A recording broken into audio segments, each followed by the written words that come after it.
Captain Jake Morrison stood on the bridge of his ship, the Stellar Dawn, looking out at the stars.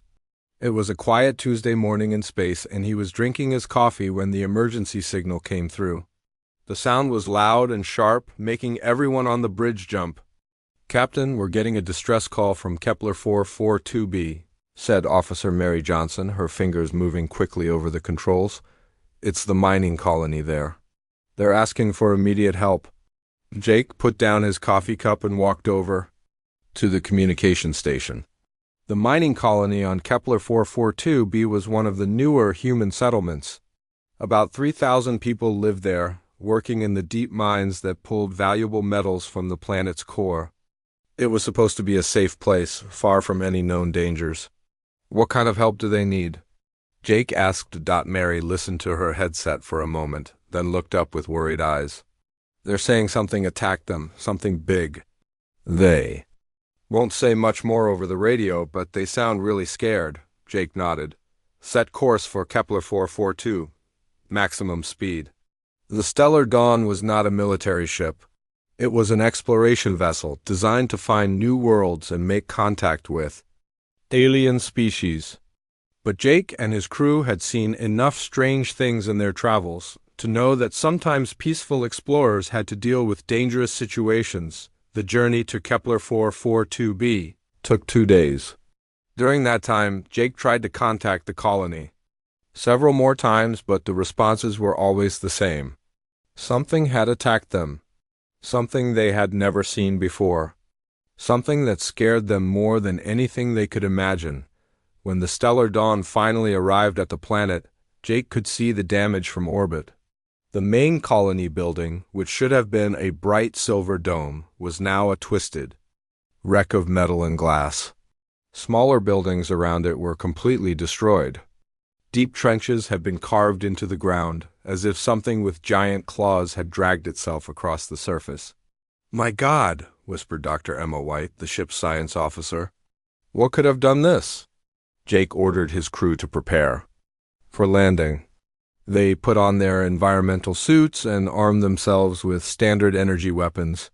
Though Jake doubted those would help against whatever had caused this destruction, the landing was smooth, but the scene on the ground was horrible. The colony's main entrance had been ripped apart like paper. Metal beams as thick as tree trunks were bent and twisted. The ground was covered with strange marks that looked like footprints, but each one was the size of a small car. Commander Lisa Hayes met them at the landing site.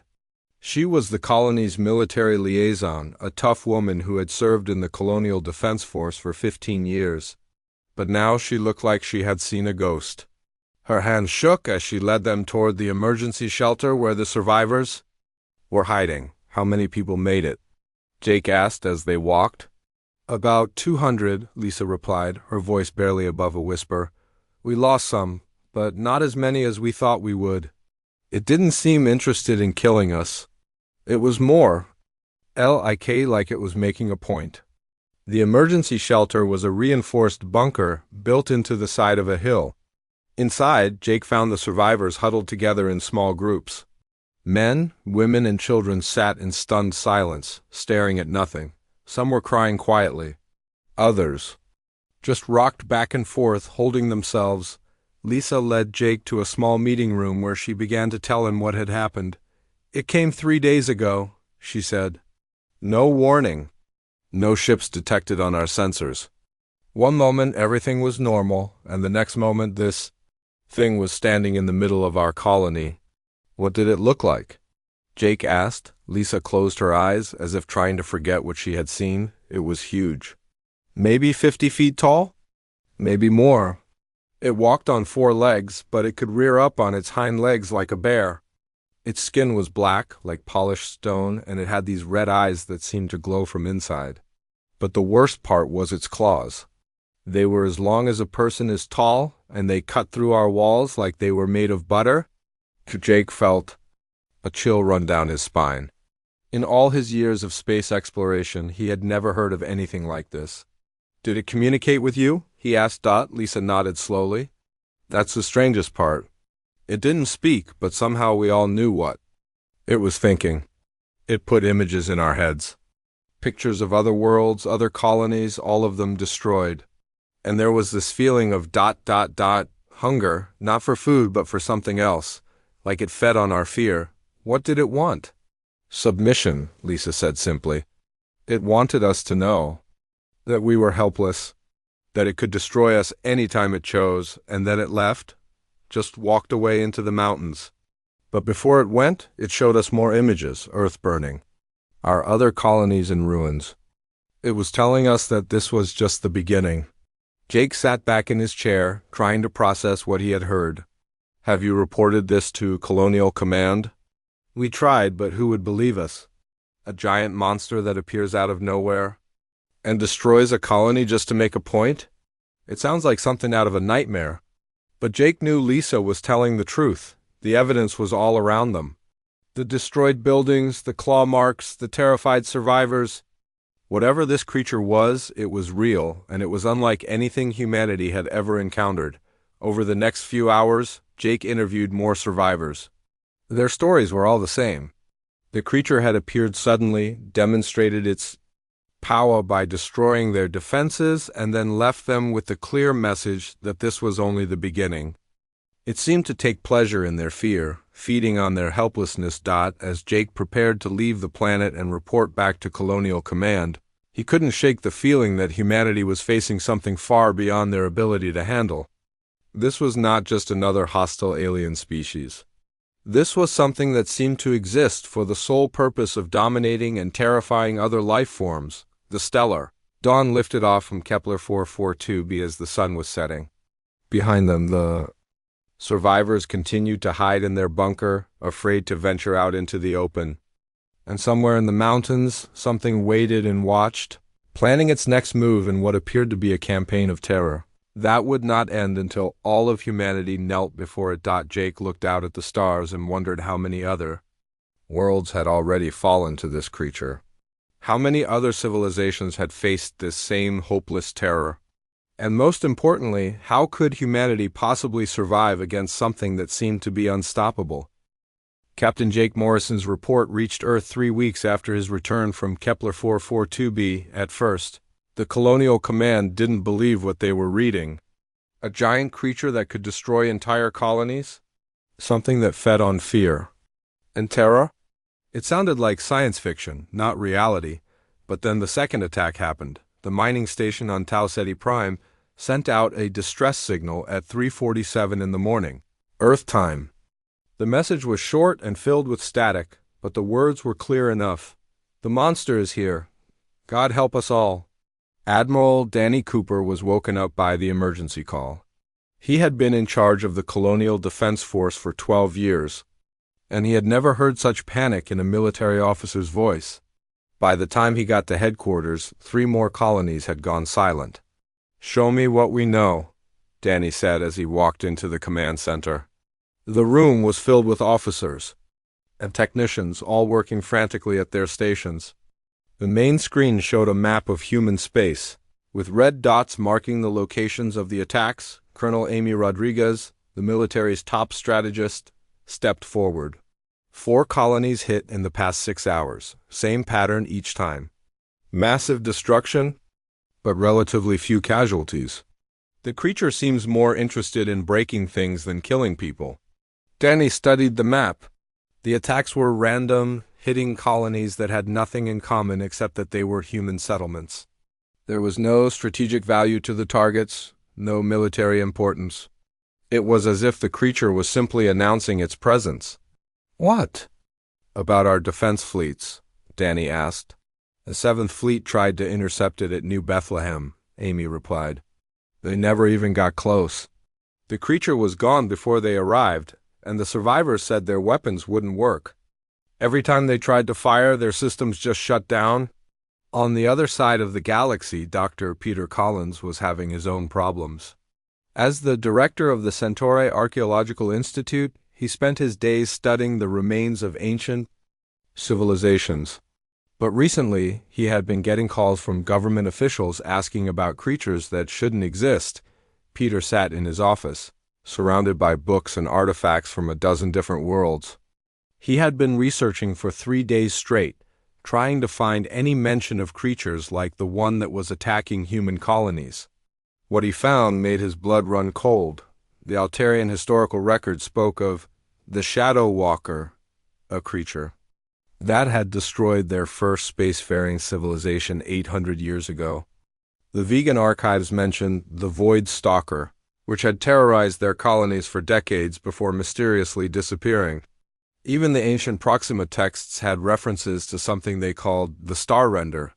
Each civilization described the same thing, a massive creature that appeared without warning, destroyed everything in its path, and seemed to feed on the fear and terror of its victims.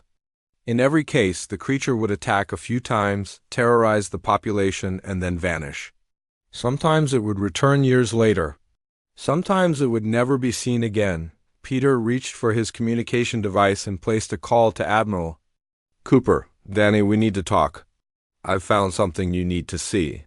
Meanwhile, on the agricultural world of New Kansas, farmer Tony Martinez was dealing with his own strange problems. His cattle had been acting odd for weeks, refusing to go into certain fields and huddling together in the barn.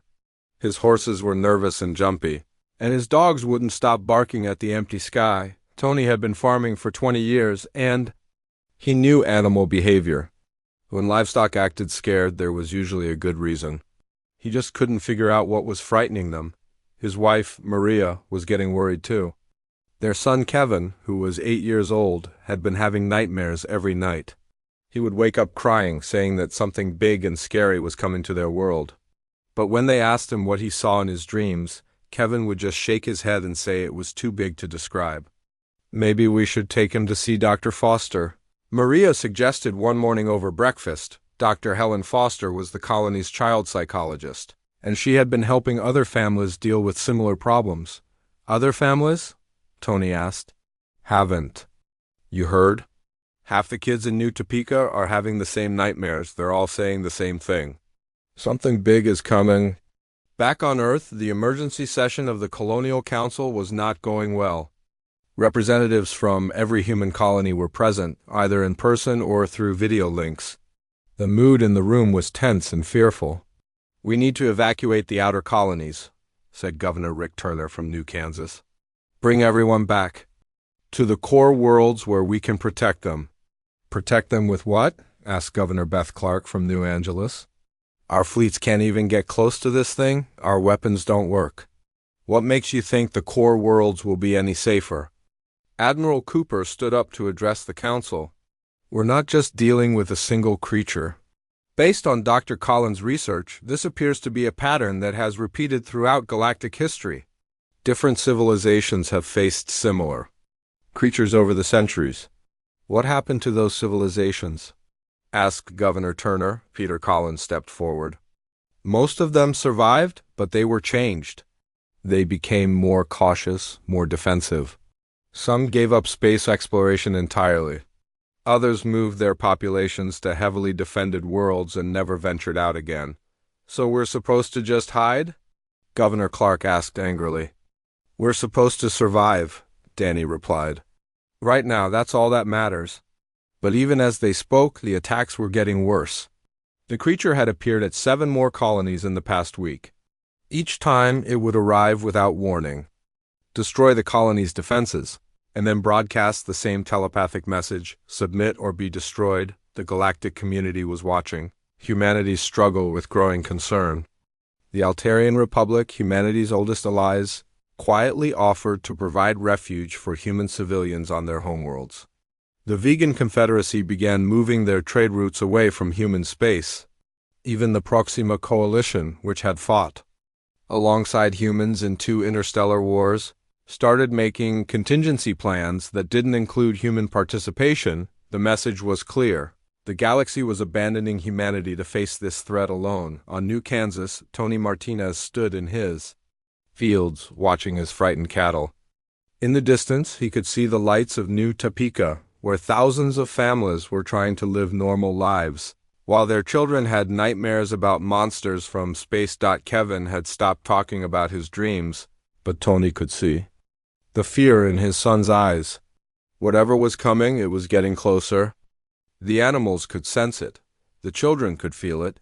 and soon everyone would know that humanity's greatest test was about to begin. In the depths of space, something vast and terrible moved between the stars, following a path that led inevitably toward the small blue-green world where a young boy named Kevin Martinez lay awake at night, listening to a voice in his head that sounded less like a monster and more like something lost and alone.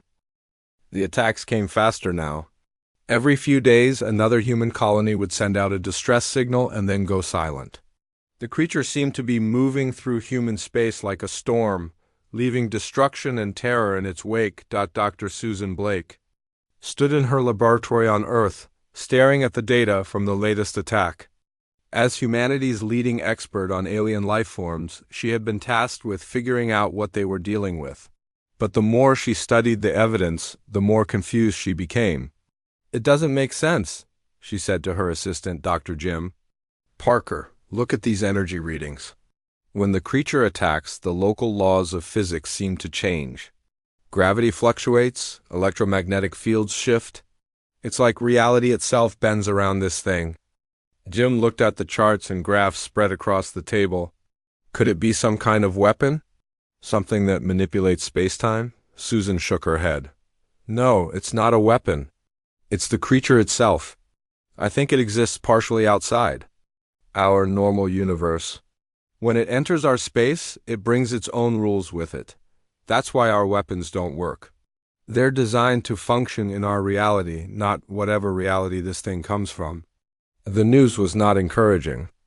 If Susan was right, then humanity was facing something that couldn't be fought with conventional means. Every weapon they had, every defense they could build, was useless against a creature that could rewrite the laws of physics. On New Kansas, the situation was getting worse.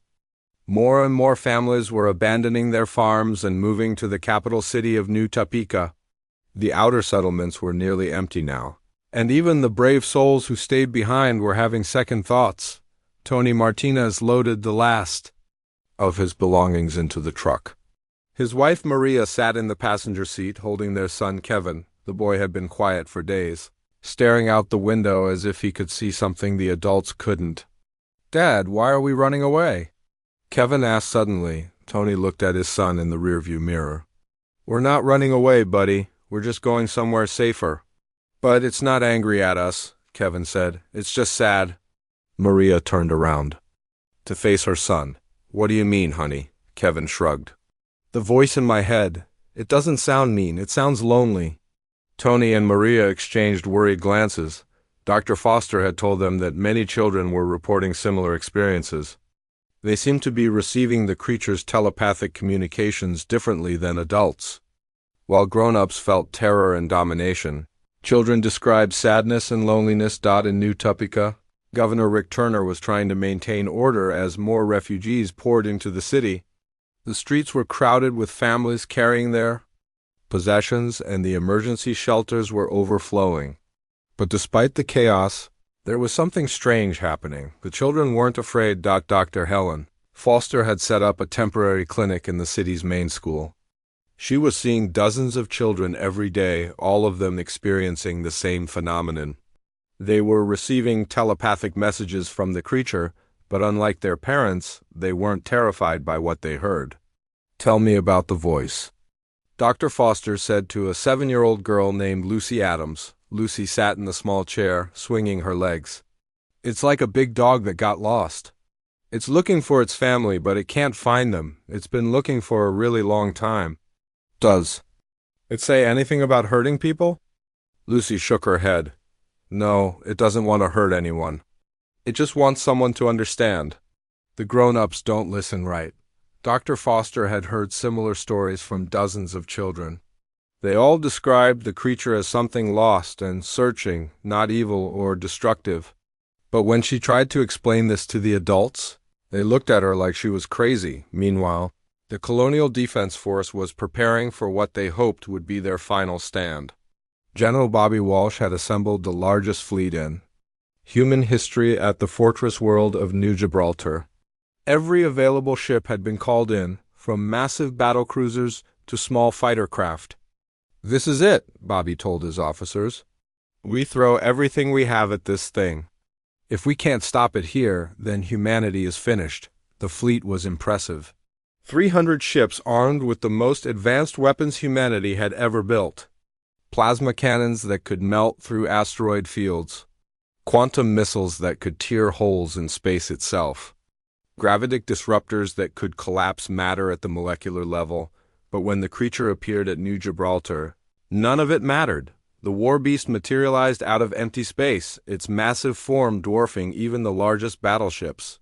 It was exactly as the survivors had described, 50 feet tall, covered in black scales, with glowing red eyes and claws that seemed to cut through reality itself. The fleet opened fire immediately. Thousands of weapons discharged at once, creating a light show that could be seen from orbit. But the energy beams and missiles simply passed through the creature as, if it weren't their dot, then the Warbeast roared. The sound was heard across the entire star system. It wasn't just noise, but a telepathic scream that invaded the minds of every human in the fleet. Most of the crews collapsed immediately, overwhelmed by visions of cosmic horror and infinite darkness. But the creature wasn't finished. It began to move through the fleet, its claws slicing through starship hulls like paper. But it wasn't trying to destroy the ships. It was demonstrating its power, showing the humans that their weapons were useless, their defenses meaningless. Within an hour, the largest fleet in human history was floating dead in space. The ships were intact, but the crews were broken, their minds shattered by the creature's telepathic assault. The Warbeast looked at the defeated fleet for a moment, then turned and began moving toward the inner worlds of human space. Its destination was clear, Earth itself, but first, it would stop at New Kansas. Back on the agricultural world, Kevin Martinez stood at the window of their apartment in New Topeka. The city was in chaos as news of the fleet's defeat spread. Adults were crying and praying, preparing for the end of everything they knew, but Kevin wasn't afraid. He pressed his hand against the glass and whispered, "I can hear you. I know you're coming. I know you're sad."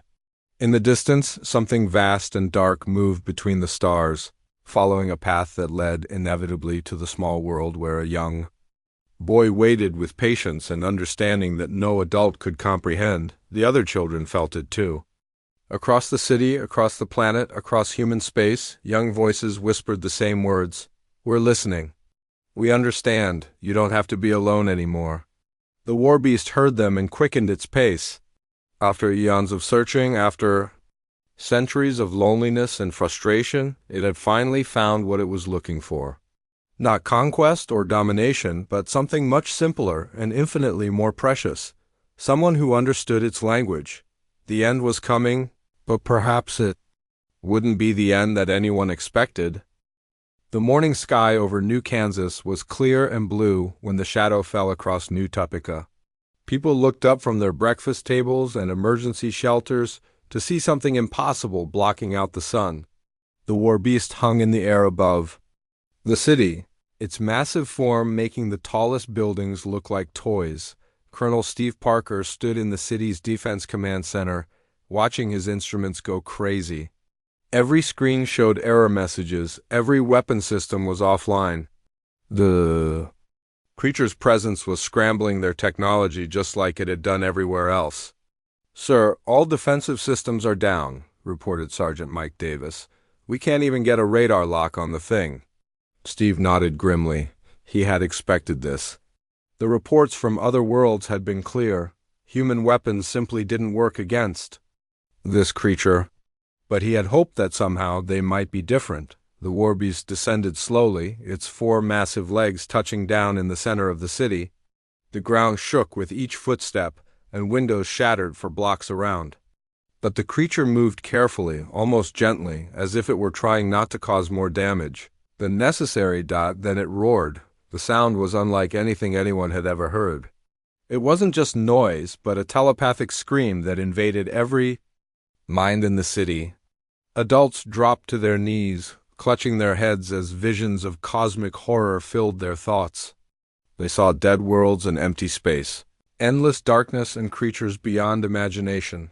But the children heard something different. In her temporary clinic, Dr. Helen Foster watched in amazement as the children around her remained calm while the adults collapsed in terror. 8-year-old Lucy Adams stood by the window, looking up at the massive creature with curiosity rather than fear. "It's here," Lucy said simply.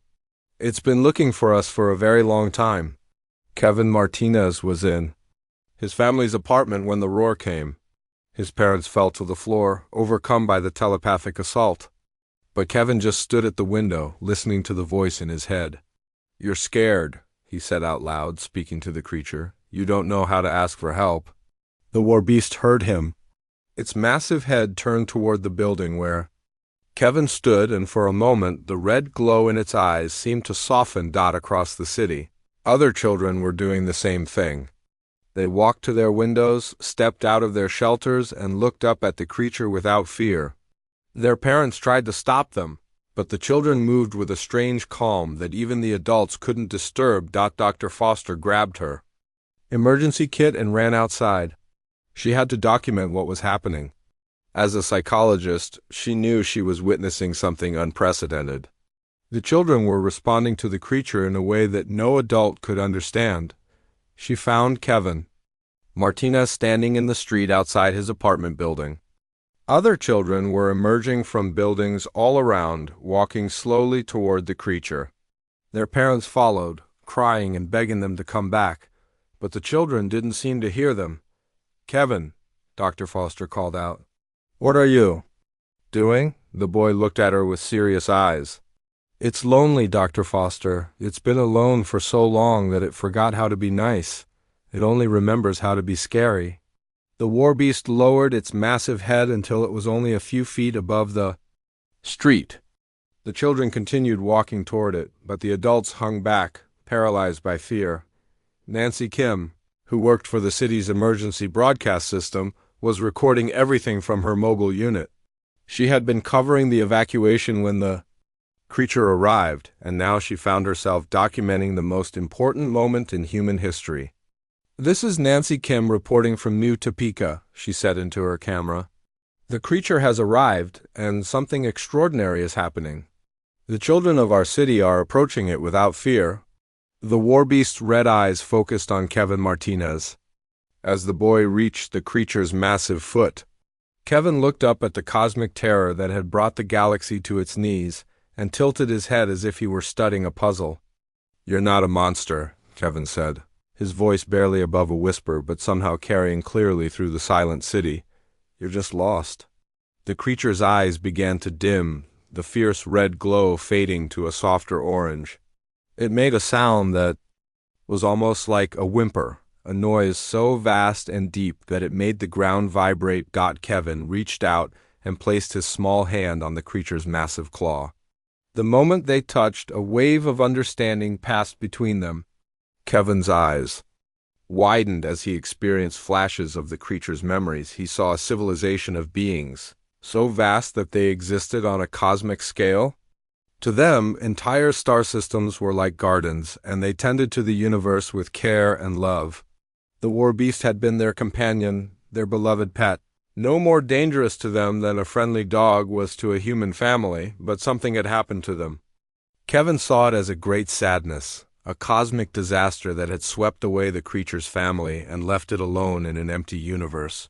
For countless ages, the Warbeast had wandered among the stars, growing more frustrated and violent as it searched. For someone who could understand what it was, the destroyed colonies, the terrified civilizations, the cosmic reign of terror, it had all been the equivalent of a lost dog knocking over garbage cans and barking at strangers, desperately trying to find its way home. "I understand," Kevin whispered, and his words were heard by everyone in the city. "You're not trying to hurt us. You're trying to tell us you need help." The Warbeast made another sound, softer this time, and lowered its head until it was resting on the street.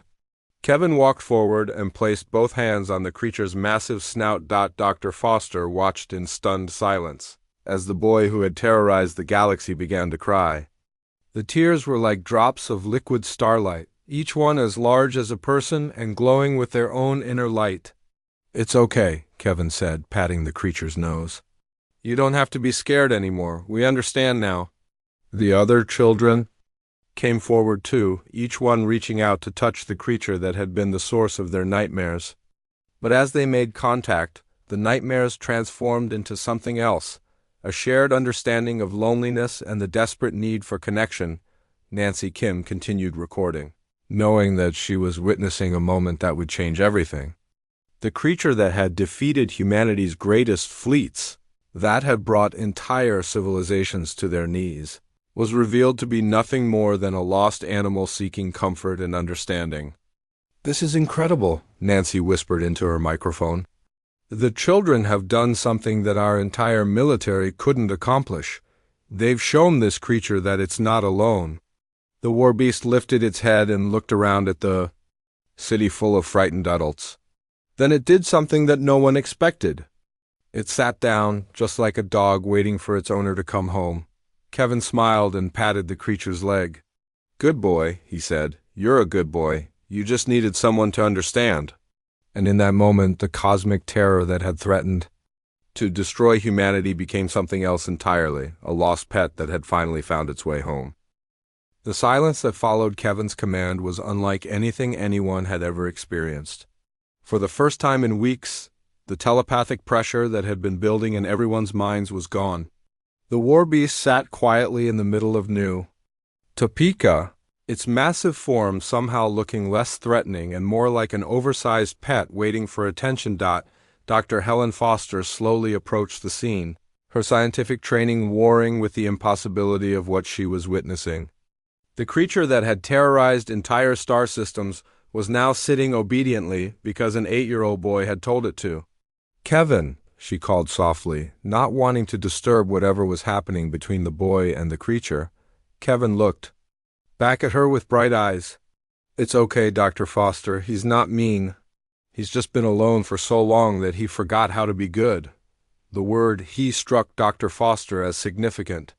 Kevin wasn't calling the creature it anymore. He was treating it like a living being with feelings and personality. Lieutenant Commander Frank Davis watched the scene from orbit aboard the rescue ship Aurora. He had been sent to evacuate survivors, but now he found himself documenting something that no military manual had ever prepared him for. "Command, are you seeing this?" Frank spoke into his communication device. "We're seeing it, but we're not believing it," came the reply from Admiral Cooper back on Earth. "Is the creature actually sitting?"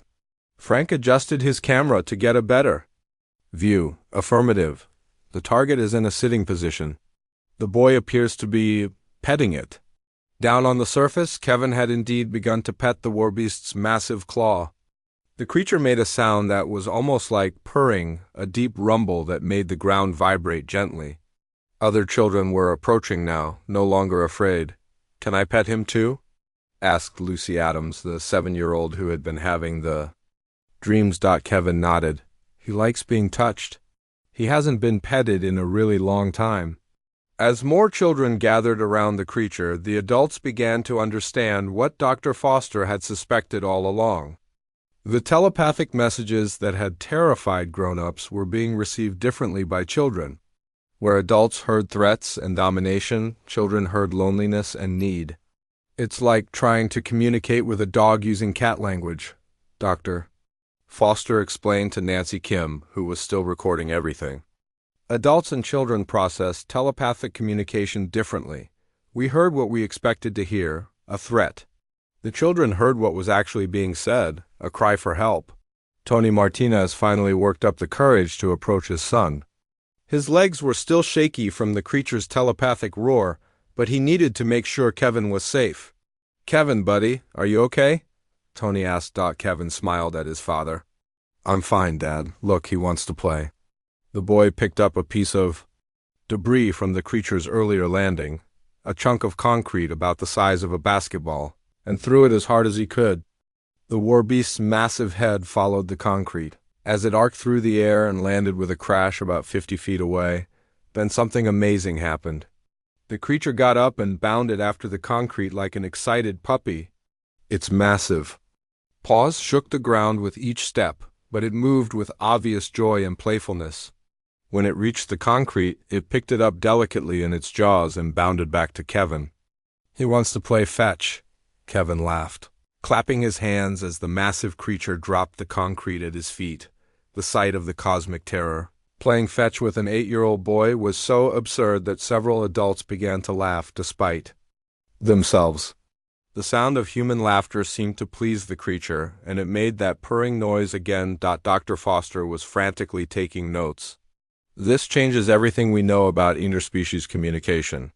The creature isn't aggressive. By nature, it's been misunderstood. She approached Kevin carefully. Can you ask him about the other worlds? The colonies he destroyed? Kevin placed his hand on the creature's leg and closed his eyes for a moment. When he opened them, he looked sad. He's sorry about that. He was trying to get people to understand, but nobody listened the right way.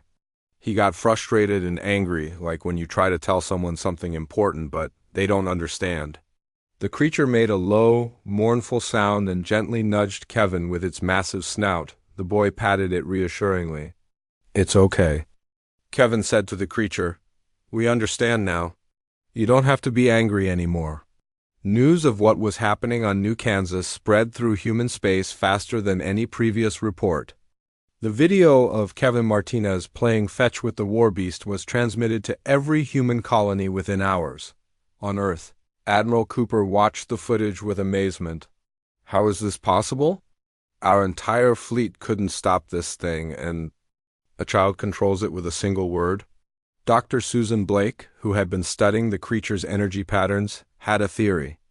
Children's minds are more flexible than adult minds. They're not constrained by preconceptions about what's possible or impossible. When the creature tried to communicate, adults interpreted it through the filter of fear. Children heard it with open minds. Colonel Amy Rodriguez shook her head in wonder. So all this time, we were fighting a misunderstanding? Not just a misunderstanding, Susan replied. We were fighting a cosmic-level case of miscommunication. This creature comes from a species that exists on a completely different scale than us. To them, our entire civilization might seem like an ant colony. When their pet got lost, they probably never imagined it would end up among beings so small and different. Back on New Kansas, the Warbeast had settled down in the city square, surrounded by children who were treating it like the world's largest dog. It seemed perfectly content to let them climb on its legs and pet its scales. Kevin sat against the creature's massive foot, feeling the gentle vibrations of its contented purring. What's your real name?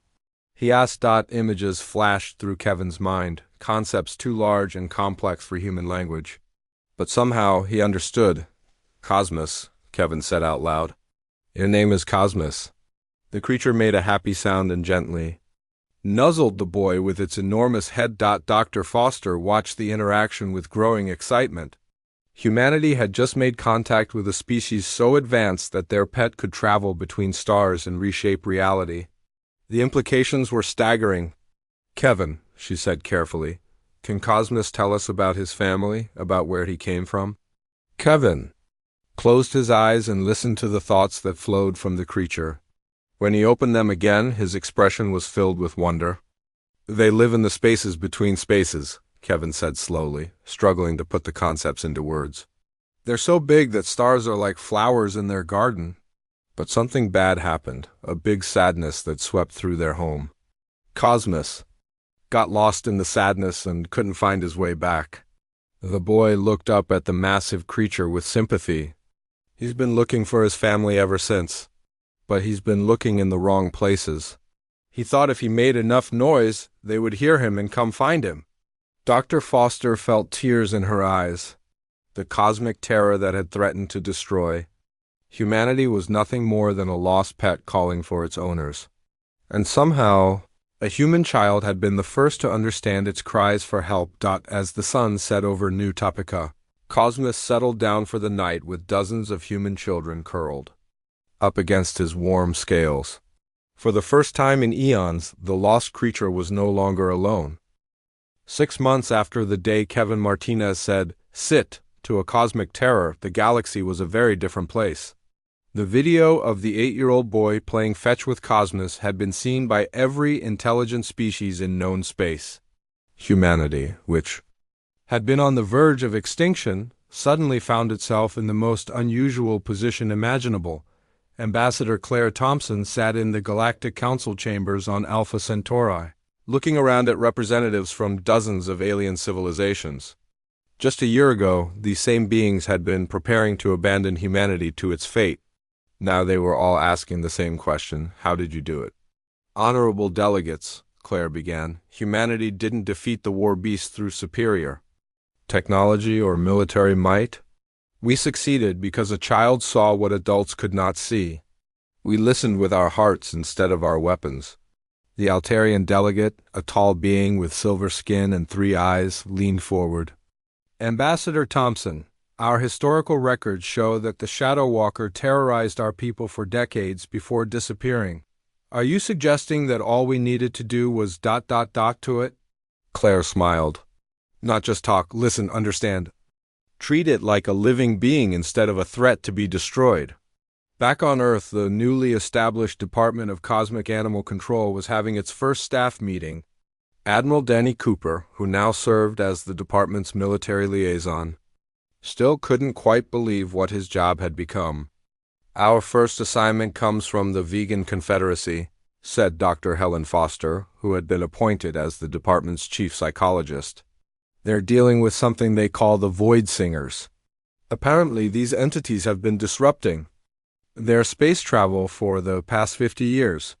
Kevin Martinez, now the department's youngest consultant at age 8, raised his hand. Do they sound sad or angry? According to the reports, they sound ... musical, but their songs interfere with ship navigation systems. Kevin nodded seriously. They probably just want someone to sing with them. Cosmos told me that lots of space creatures get lonely. Maybe the Void Singers are trying to make friends. Admiral Cooper shook his head in amazement. I've been in the military for 30 years, and now I'm taking tactical advice from a 3rd grader. Dr. Foster smiled. A very wise 3rd grader who has taught us more about interspecies relations than we learned in centuries of space exploration. On New Kansas, life had settled into a routine that would have seemed impossible just months before. Cosmos had taken up residence in a large crater outside New Topeka, where he spent his days playing with children and helping with various projects around the colony. Tony Martinez watched from his farmhouse window as his son rode on Cosmos's back through the fields. The massive creature moved carefully, making sure not to step on any crops while Kevin directed him toward areas that needed plowing. I still can't believe this is our life now, Maria Martinez said, joining her husband at the window. Our son talks to cosmic monsters and rides them like ponies, Tony replied. If someone had told me this 6 months ago, I would have had them committed to a mental hospital. Cosmos had proven to be incredibly helpful around the colony. His ability to manipulate matter at the quantum level made him perfect for terraforming work. He could reshape hills with a thought, redirect rivers with a gentle push, and even adjust the chemical composition of soil to make it more fertile. But he only did these things when asked politely, and only when Kevin or one of the other children was there to translate. The massive creature seemed to understand that humans were fragile beings who needed to be treated with care. Dr. Peter Collins arrived on New Kansas that afternoon, bringing with him a delegation from the Proxima Coalition. They had come to ask for humanity's help with their own cosmic problem. We call them the living mathematics, explained Ambassador Beth Warren, a tall woman with kind eyes who represented the Proxima worlds. They appear as geometric shapes that exist in multiple dimensions simultaneously. They've been ...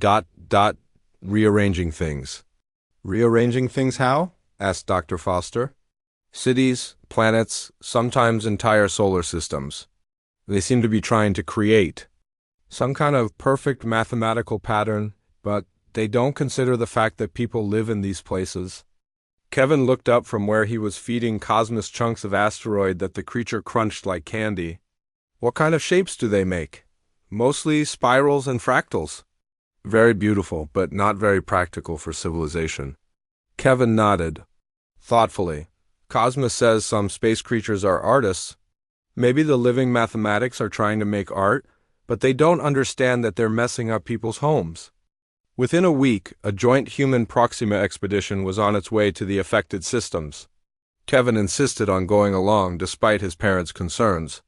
"He's 8 years old," Maria protested to Admiral Cooper. "He should be in school, not traveling across the galaxy to talk to cosmic entities." "Mrs. Martinez," Cooper replied gently, "your son has a gift that could save entire civilizations. We'll make sure he has tutors and that he's kept safe. But right now, he might be the only hope those people have." The expedition was a complete success. The living mathematics turned out to be cosmic artists who had been trying to beautify the universe according to their own aesthetic sense. They had never realized that their improvements were destroying the homes and lives of smaller beings. Kevin, with help from Cosmos as a translator, was able to explain the situation. The living mathematics were horrified to learn that they had been causing harm. They immediately began redesigning their art to work around existing civilizations, creating beauty that enhanced rather than replaced what was already there. News of humanity's second success spread even faster than the first. Soon, requests for help were coming from across the galaxy. The Centauri Federation needed assistance with emotion storms that were disrupting their weather. The Rigel Empire was dealing with time tangles that kept trapping their colonies in temporal loops. In each case, the pattern was the same. What other species saw as threats or disasters, humans, especially children, recognized as cosmic beings, who were simply trying to exist in a universe too small to properly contain them. Kevin Martinez celebrated his 9th birthday aboard a starship traveling to help yet another civilization deal with a cosmic problem. Cosmos followed behind in his own specially designed transport, a ship the size of a small moon that had been built specifically to carry beings of his immense size. As Kevin blew out the candles on his cake, surrounded by humans and aliens who had become his friends, he made a wish.